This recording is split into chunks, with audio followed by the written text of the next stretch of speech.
In my younger days, I would have been more prescriptive. I would have pontificated, but as I grow old, I know, number one, that I do not have monopoly of wisdom. And what I do is to share my thoughts with you and to make suggestions which may not necessarily be true, but they constitute my opinion on the subject at hand. And that is exactly what I intend to do on a subject on which I do not claim expertise.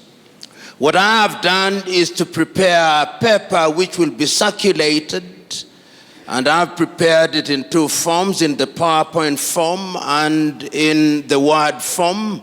I will speak to the paper without reading the paper, and in that way, I believe we'll interact a lot more. And my paper is entitled The Vision of the Founding Fathers, Looking to the Past to Inform the Future. And I will be alive to the fact that the element of religion is at the heart of the theme that is being interrogated this afternoon. When I was thinking about the paper, the first question that I asked, who are the founding fathers, or who are the founding fathers that the framers and organizers of this conference had in mind? And I was convinced that they must have had in mind some of the key figures that were present in the 1940s and 1950s and 1990s up to 1980s, and indeed up to the 1990s, who participated in the liberation of Africa.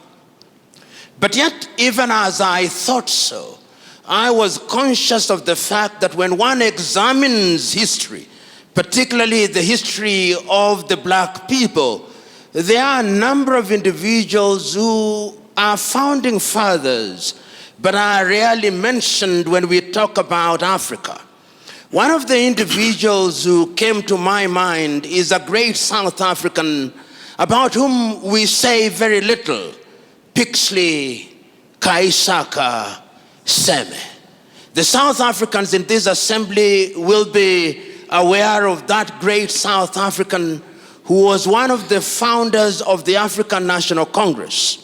And if they care to examine some of his early works, they will also be familiar with one of the greatest speeches ever delivered by an African, delivered at the University of Columbia in the month of April 1906, titled The Regeneration of Africa.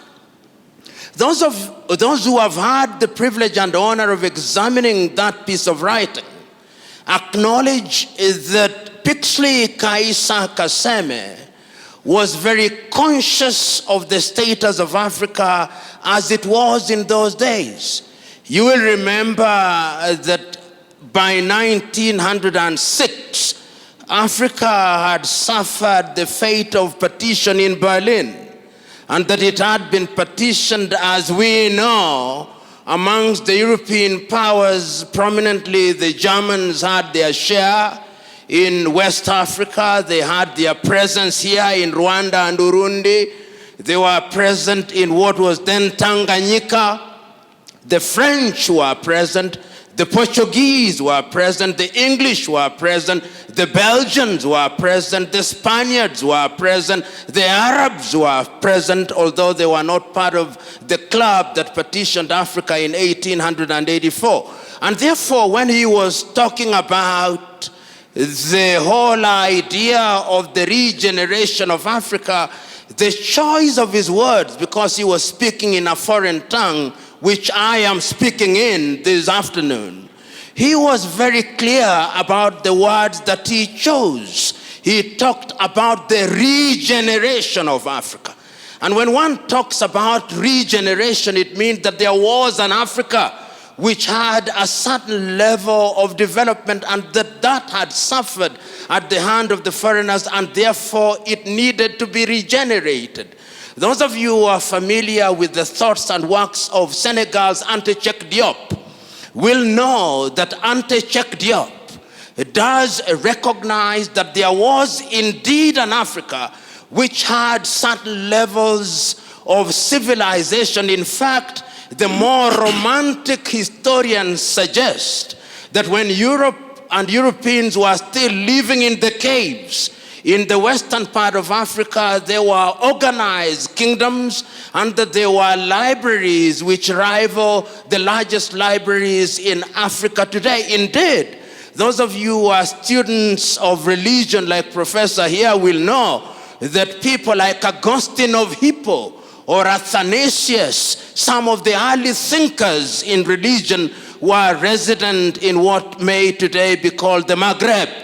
In other words, therefore, when Pixley Kaisa Kaseme was speaking in 1906, and he was talking about the regeneration of Africa, he was telling us that Africa needs to rediscover herself and that Africa needs to move a notch higher in order to find her pride of place amongst the community of nations.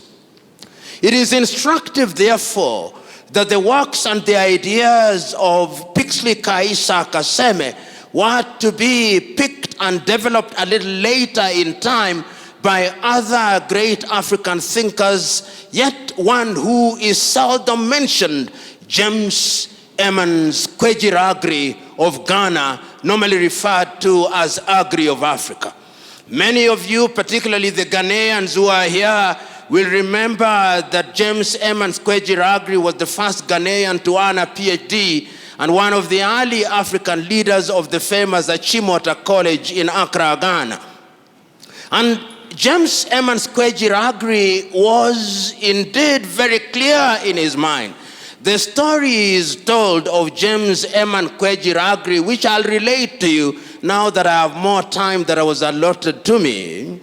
And the story is one that has been told by different people in different ways, but even if I retell it in the manner which offends the original story, my point will still be made. The point is this. He said, and he remembers as a teacher, that at one time there was a poultry farmer.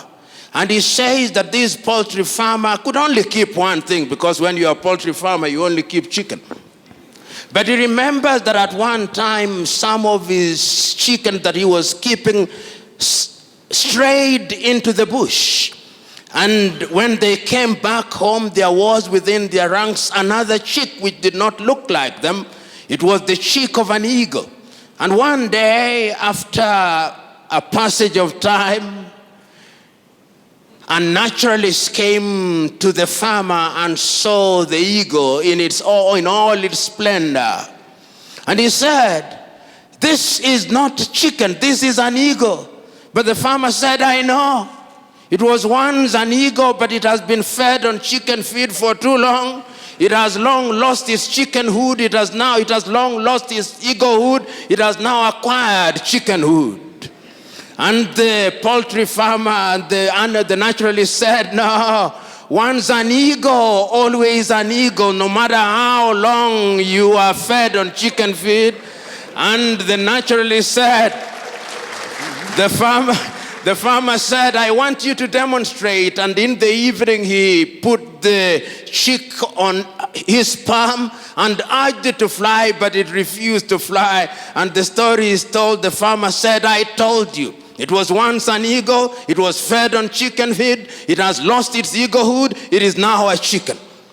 But then the following day, the naturalist came early in the morning, and as the sun was rising, he put the chick on the palm of his hands and urged it on, and it flew and never came back again. And he said, "I told you, once an eagle, even if you feed it on chicken feed, it will remain an eagle." And he said so animatedly, it is reported, that is who an African is. He could have been fed on chicken feed, but it has never lost its eaglehood.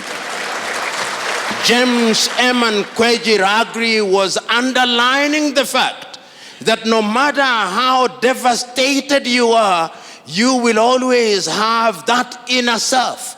And I think the person who captured it in order to lay the basis of this as an artist is a man that we call Wole Soyinka. The many of you who are Nigerians here will remember Wole Soyinka's famous writing, "The man died, the man died, the man died, the man in you must never die," and the man includes the woman. And I'm laying this basis for us to understand that when we talk about forefathers, we must never forget individuals such as Pixley Kaisa Kaseme. We must never forget people like James Eman Kwejiragri. We must not forget people like Cheikh Ante Diop.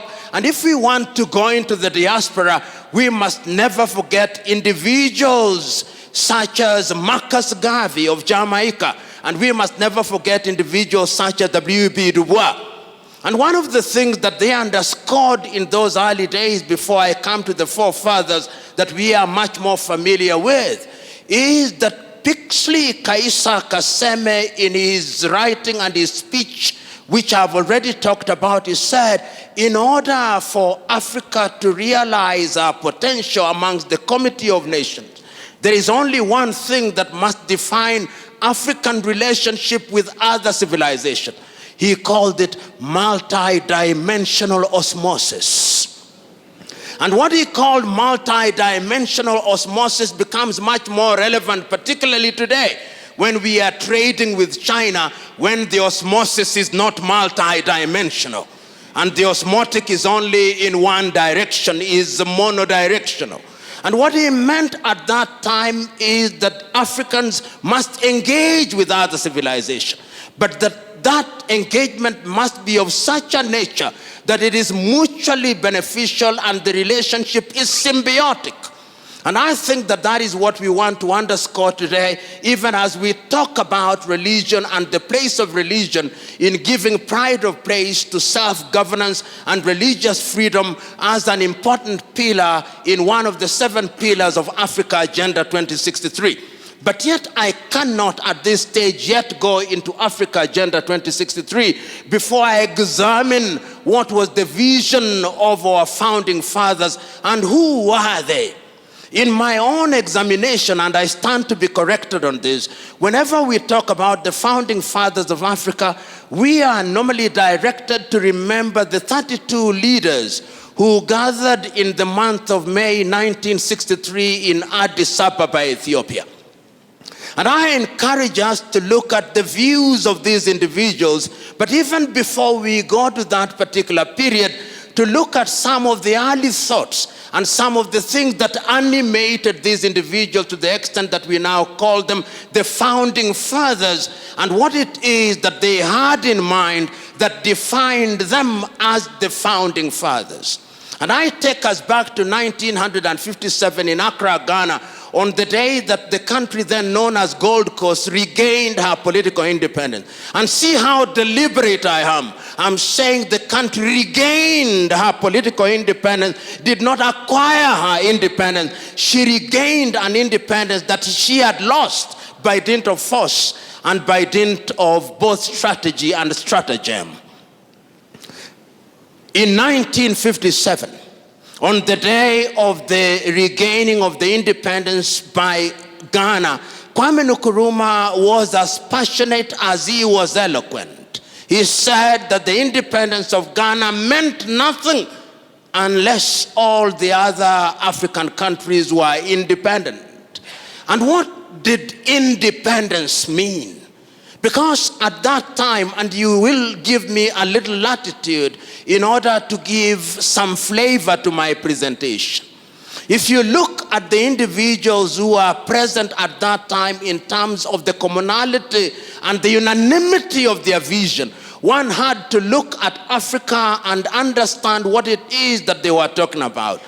In West Africa, if you listened at that time to Kwame Nkrumah, his clarity of vision is that independence and liberty meant a number of things.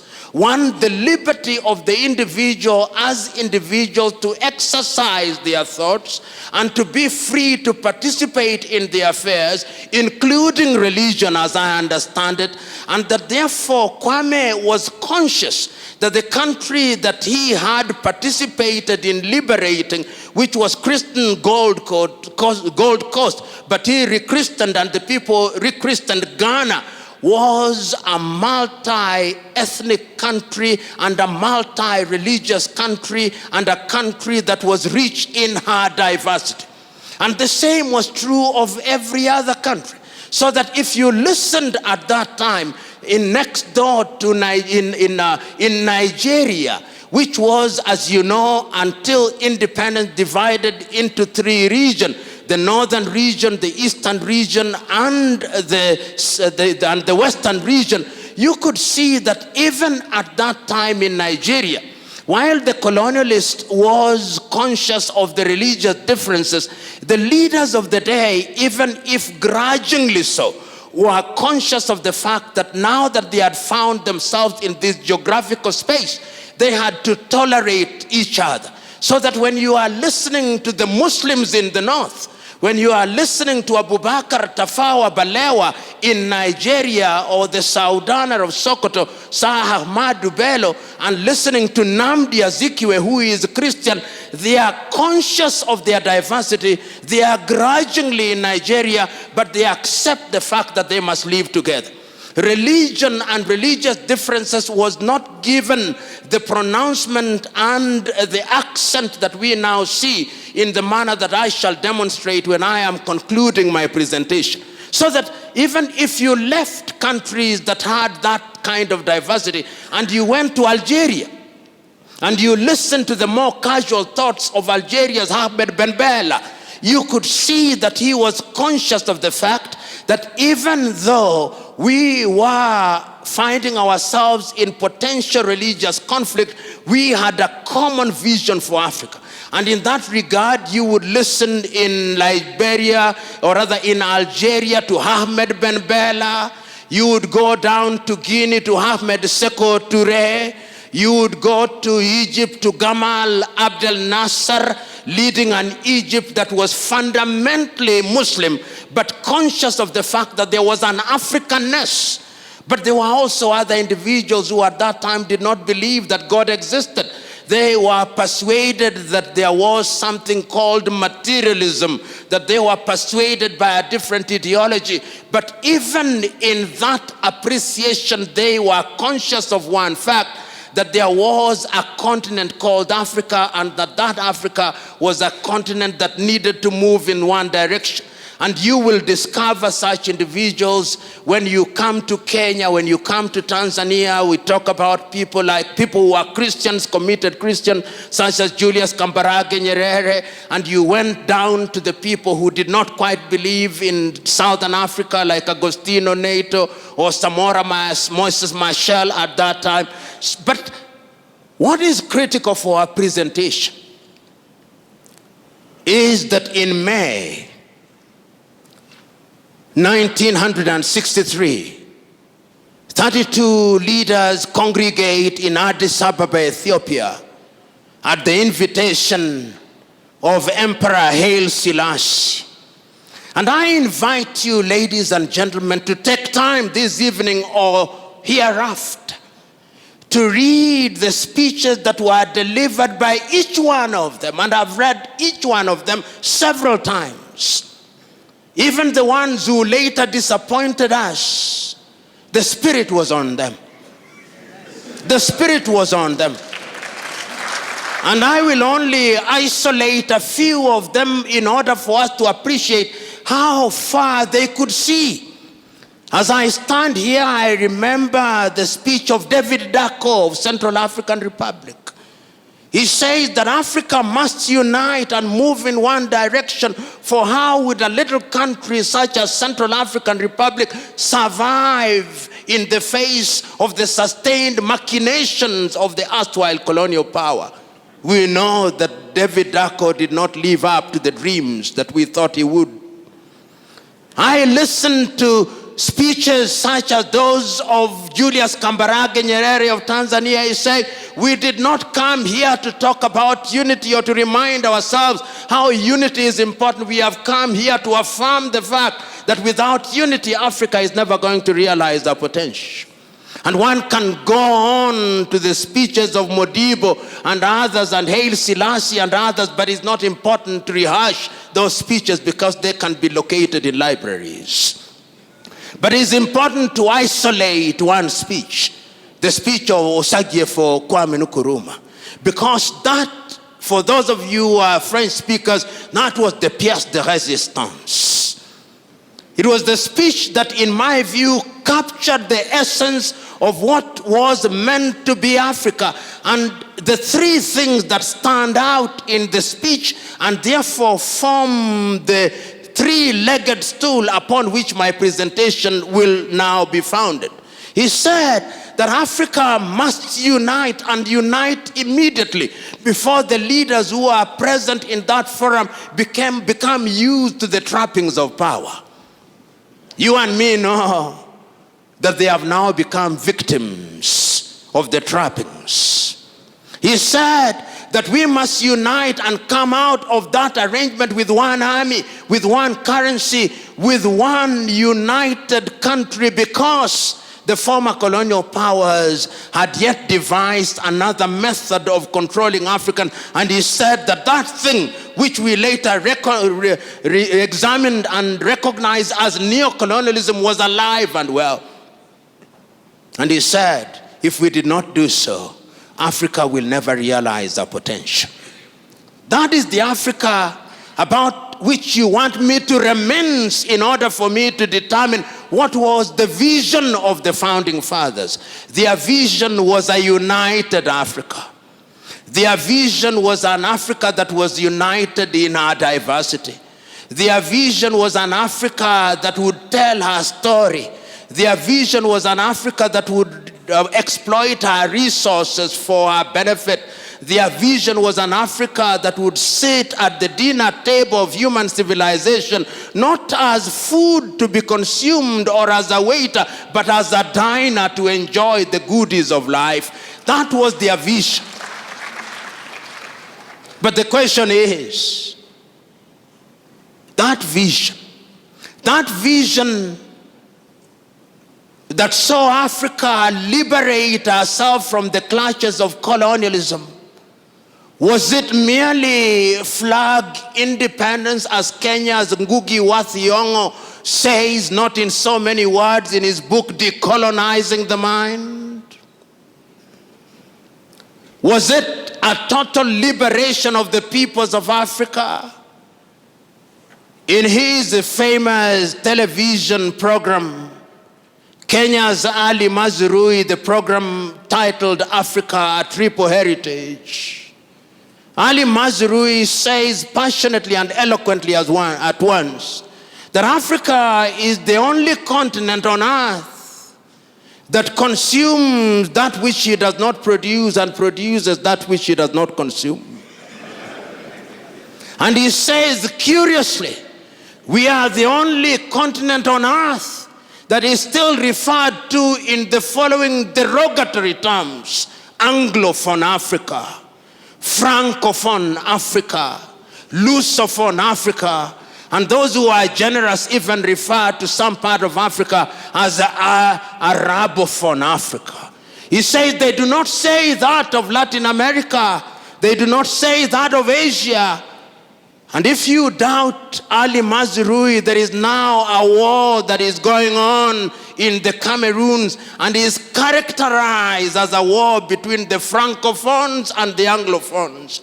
But if you go to the so-called Anglophone area, no more than 5% can speak eloquent French. Yet there are many ethnicities in that part of the world. And I'm submitting to us that this is important because it demonstrates that there is something in our minds that we have yet to liberate ourselves. We have yet to decolonize our mind, which Ngugi wa Thiong'o says is a prerequisite to our total liberation so that we can engage with the world meaningfully. You know, As I speak to you now, there are 54 recognized independent African countries, particularly if you talk to the Moroccans. But when you liberate yourself from Morocco, there are 55 because of Sahrawi. But I'll be of good manners. I'll say there are 54 recognized and 55 with one unrecognized. That Africa is an Africa that ought to be governed by the vision of the founding fathers. That vision was articulated in the Charter of the Organization of African Unity. One can say that the Charter of the Organization of African Unity did form the foundation stone upon which we liberated all countries, and that these countries were liberated up until 1994 or 1990 with the death of apartheid regime. The question is that vision alive? The question is that vision relevant today, particularly when we talk about freedom and good governance? The question is that vision alive for those of us who are spiritually and religiously inclined? The question is that vision alive? Can it be predicated in the Bible? This good governance that we keep on talking about, what is it? Permit me to refer to the Bible on the assumption that you are readers of the Bible and that you are Christians of Berea, who beyond the preaching will go out and find out whether I said the things that are to be found in the Bible. You know, there are two things in the Bible that inform my engagement with you in this afternoon. One of them is actually located in the Bible, and one of them is located in the dramatization of the Bible, and you'll allow me to repeat that dramatization. The first one is the story of Korah in the Bible. This man Korah, you know what he did? He assembled 250 elders of Israel, and they confronted Moses. And they said, you know, you have made laws unto yourself that you may be a prince over us. He had, of course, poisoned the minds of everybody else. And what happened? The Bible records that they were consumed. God consumed them. Because there is no freedom outside of the law. That is the message that I gather there. And then when they grumbled again, 14,700 of them were consumed. Those of you who are readers of the Luo Bible, there is a mistake in the Luo Bible. They say 14,800. They were actually 14,700 were consumed. Even the Bible can have a mistake. I've drawn it to the attention of the Kenya Bible Society. I think it was a typographical error. But it doesn't take away the point that I want to make. The point that I want to make is that when we talk about freedom, we must remember that freedom must be in the context of good governance. And that good governance must be in the context of the individuals with certain moral values. Mwalimu Julius Kambarage Nyerere articulated it very well in the Arusha Declaration in 1967 when he said that a country must be governed by certain ideals and certain taboos. The things that you don't do and the things that you can legitimately do for the better good. So that even in the Bible, when we talk about the vision of the founding fathers, even without their having been Christians or unanimity as to whether they were picking it from Christianity, there is a sense in which there is a possibility of situating this vision in the Bible. The second element in the Bible that I want to talk about is the dramatization. The time that was allotted to me is about, but remember, I'm also consuming the time that was allotted to Professor Mwencha. So I'm in safe territory. And I'm conscious that the law of diminishing returns is operating after lunch. So I'll conclude very shortly. But the dramatization that I want to talk about before I come to the last limb of my presentation is to be found in a movie which I believe all of you ought to have seen. And if you have not seen it, please watch it. How many of you have seen the 1956 dramatization of the film, The Ten Commandments, as directed by Cecil B. DeMille? You haven't. If you haven't, go and watch it. And there is an interesting portion in that particular story which once again speaks to Korah and Dathan. When Moses has been on the mountain of the Lord for 40 days and 40 nights, there is a grumbling downstairs, and Aaron and the sister have been made to forge unto themselves a calf as a god. And in the dramatization, before Moses comes down on the 40th day, the prophet Joshua moves to the mountain and meets Moses. And when they are in between, there is noise from down in the hill. And when there is noise, Joshua says, there is noise, there is grumbling. And Moses is recorded as saying, those are the sounds of joy and revelry. The people have rebelled against God. He is carrying the 10 tablets of the law, and according to Cecil B. DeMille, as he comes down from the mountain, there are 2 horns from his head. Kiran comes from his head. Kiran meaning horns in Hebrew. And when he comes down, Dathan confronts him and says, you have made unto yourself laws that you may become a prince over us. We have freedom. And Moses says, there is no freedom outside of the law, and those who will not live by the law shall die by the law. And that is the point that I wanted to make. That all civilizations, our founding fathers were convinced that we had to have a legal regime. And this is the basis of the constitution that we inherited from independence. But these constitutions were not homemade. And that is why you see that no sooner had we settled with this constitution than they started being disrupted. But the point I want to make before I come to the constitution is an important point about their vision. This is about a meeting that took place in Cairo, in Egypt, about the doctrine of the inviolability of the boundaries of African states. Because at independence, there were those who took the view that Africa should redraw her boundaries. Those of you who are from Cameroon will be aware what happened between Cameroon and Nigeria. You will also be aware of the events that took place in Nigeria when there was an attempt to divide the country into 3, leading ultimately to the Biafra War. Those of you who are familiar with the country that was then known as the French Sudan, now known as Mali, will know the attempt that were made at that time. Those of you who are familiar with what was called Tanganyika, which later became Tanzania, will know that fact. Those of you who are familiar with the country that was known as Northern Rhodesia and now Zambia, and the one that is now called Zimbabwe, will know that.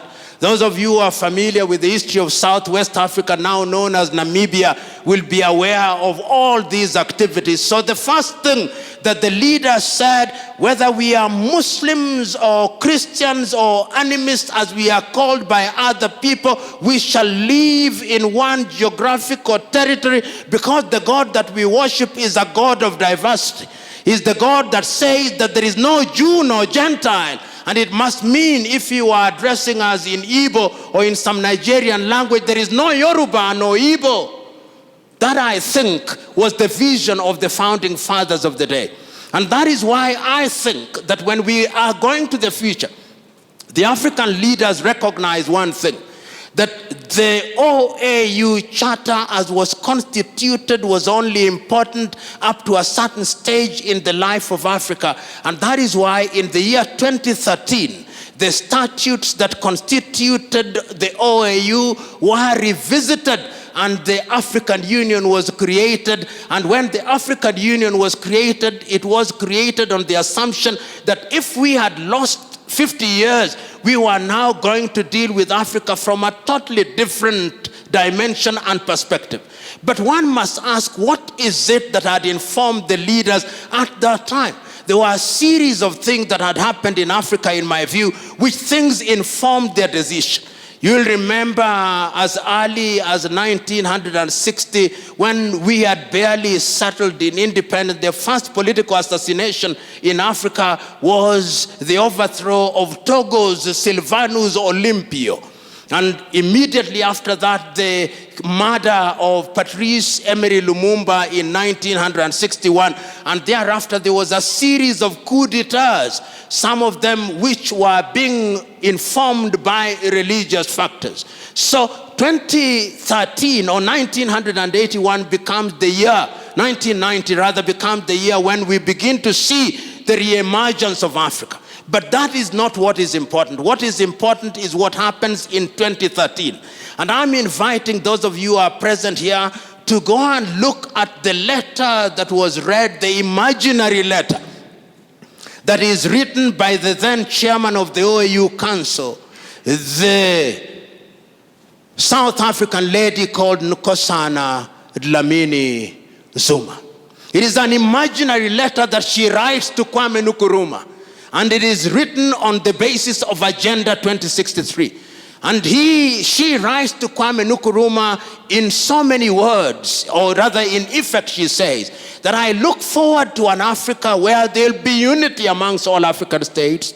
I look forward to an Africa where there'll be a railway from Addis Ababa, Ethiopia, to Dakar in Senegal, where there will be communication from Suakin in Sudan to Luanda in Angola, from Cape Town to Cairo, and that where the Democratic Republic of Congo shall become the hub of industrial activity, and that East Africa shall become the hub of ICT. West Africa will be industrialized, where gas will be piped from Tanzania to West Africa, and oil piped from Nigeria to the rest of Africa, and where there'll be harmony.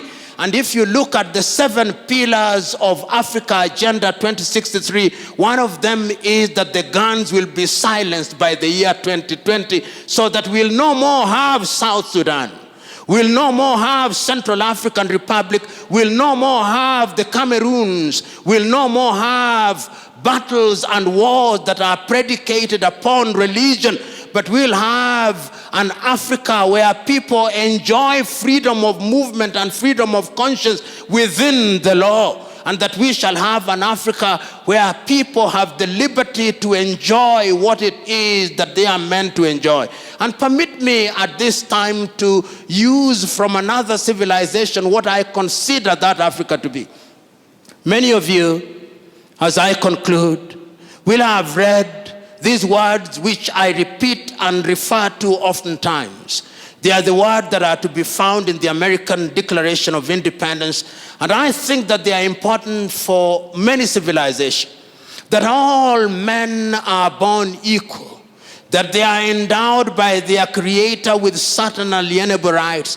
That among these are life, liberty, and the pursuit of happiness. So that it must have been, when we go back to Pixley Kaisa Kaseme, when we go back to James Emmons Kwejiragri, when we go back to Cheikh Diop, when we go back to W.E.B. Du Bois, when we go back to Marcus Garvey, when we come to 1963 and we are talking of Kwame Nkrumah, or we are talking of Sekou Touré, or Olympio, or any of the leaders, it must have been their intention that it is for these reasons that governments are instituted amongst men. And I think that is the second part of the American Declaration of Independence. It is for these reasons that governments are instituted amongst men. These are not the words of the American Declaration, these are now my words. Instituted amongst men to midwife the process of their enjoying those rights. So that any government has a divine duty to ensure that they midwife this process. And if that be the case, therefore, ladies and gentlemen, I'm submitting to us that the founding fathers could see what we cannot see standing on tall trees while they were squatting. They could see them with the clarity of vision that we cannot possibly master. What could they see? They could see that in order for Africa to realize our potential, the people in Central African Republic cannot run a war that is based on the fight between Muslims and Christians, that it cannot be right. They could see that the diversity of the people in Central African Republic requires that they enjoy their diversity and they live in harmony so that people can realize their potential, so that they can indeed enjoy what God has given them on this earth. They could see that the people in Mali and Mauritania cannot conduct their affairs on the basis of religious diversity. They could see that it is important that the diversity of religion is only a celebration of God in his unfathomable ways. They could see that. They could see that indeed, even in South Sudan, they cannot conduct their affairs on the basis of religious difference. And I'm submitting to us, therefore, in a nutshell, that our leaders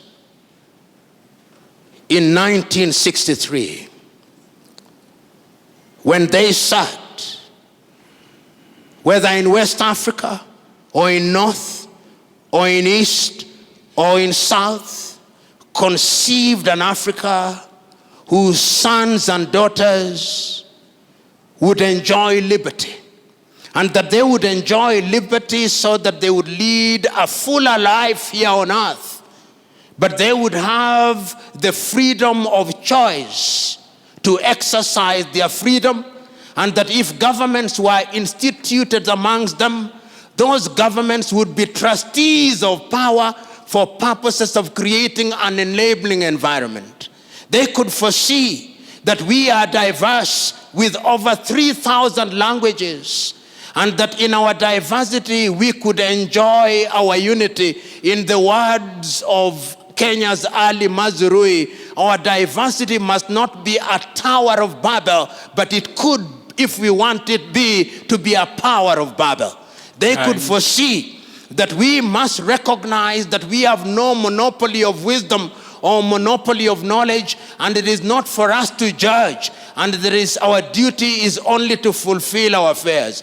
It is in this regard that I see Africa Agenda 2063 as a useful document that attempts to project into the future and to remind us that in 2063, when some of us may be alive and well, that Africa will be a continent that is respected and is not referred to in derogatory terms, whether when it is convenient we are developing, when it is not convenient we are developed, when it is convenient we are the dark continent, when it is convenient we are a rising continent, that we shall, in the words of Patrice Emery Lumumba of Congo, be in a position to tell our story, however bad that story is. That is the Africa that Kwame Nkrumah must have seen. That is the Africa that Modibo Keita must have seen. That is the Africa that Julius Kambarage Nyerere must have seen. That is the Africa that I want you to see. Even you who are sitting here as Seventh-day Adventists, those of you who are sitting here as followers of Jesus Christ, Latter-day Saints, those of you who are sitting here as Anglicans or Presbyterians, the truth is, we are committed to one thing: Christ of Nazareth, passion in Gethsemane, agony in Golgotha, joy on the third day. God bless you.